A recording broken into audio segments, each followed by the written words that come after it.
Baik, di sini saya akan menjelaskan mengenai analisis data dan penyajian data 2. Definisi analisis data merupakan proses pengolahan untuk tujuan menemukan informasi yang berguna sehingga dapat dijadikan sebagai dasar pengambilan keputusan untuk memecahkan suatu masalah.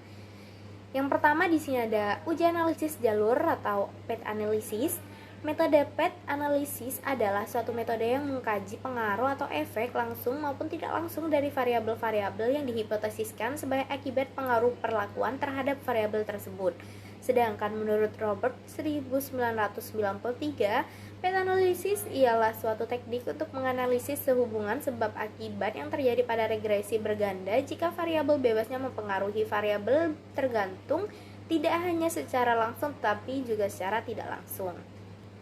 Tujuan menggunakan path analysis dan antara lain untuk melihat hubungan antar variabel dengan didasarkan pada model a priori, mengidentifikasi jalur penyebab suatu variabel tertentu terhadap variabel lain yang dipengaruhinya, menghitung besarnya pengaruh satu variabel independen exogenous atau lebih terhadap variabel dependent endogenous lainnya. Yang kedua ada multidimensional scaling.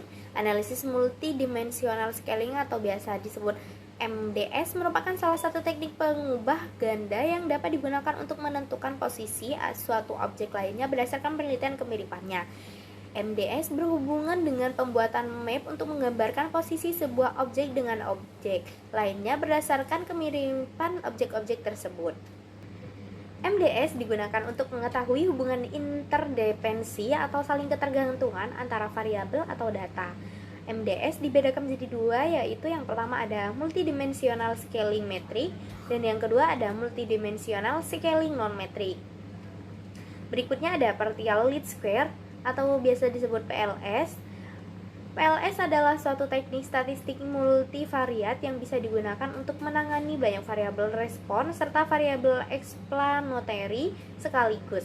Analisis ini merupakan alternatif yang baik untuk metode analisis regresi berganda dan regresi komponen utama karena metode ini bersifat lebih robust atau kebal. Menurut Geladi dan Kowalski 1986, robust artinya parameter model yang tidak banyak berubah ketika sampel baru diambil dari total populasi. Kemudian ada tujuan partial least square. Walaupun partial least square digunakan untuk mengkonfirmasi teori, tetapi dapat juga digunakan untuk menjelaskan ada atau tidaknya hubungan antara variabel lain. Partial least square dapat menganalisis sekaligus konstruk dan yang dibentuk dengan indikator refleksif dan indikator formatif, dan hal ini tidak mungkin dijalankan dalam structural equation model SEM karena akan terjadi unidentified model. PLS mempunyai dua model indikator dalam penggambarannya, yaitu yang pertama ada model indikator refleksif, yang kedua ada model indikator formatif. Dan yang terakhir ada canonical. Analisis korelasi canonical adalah suatu teknik analisis statistik yang digunakan untuk melihat hubungan antara satu kelompok variabel independen bebas dengan suatu kelompok variabel dependen tergantung. Hal ini berbeda dengan analisis regresi yang hanya menyertakan satu variabel dependen. Tujuan dari korelasi kanonikal secara dasar sama dengan korelasi sederhana atau berganda, yakni ingin mengetahui apakah ada hubungan atau asosiasi antara dua variabel atau tidak.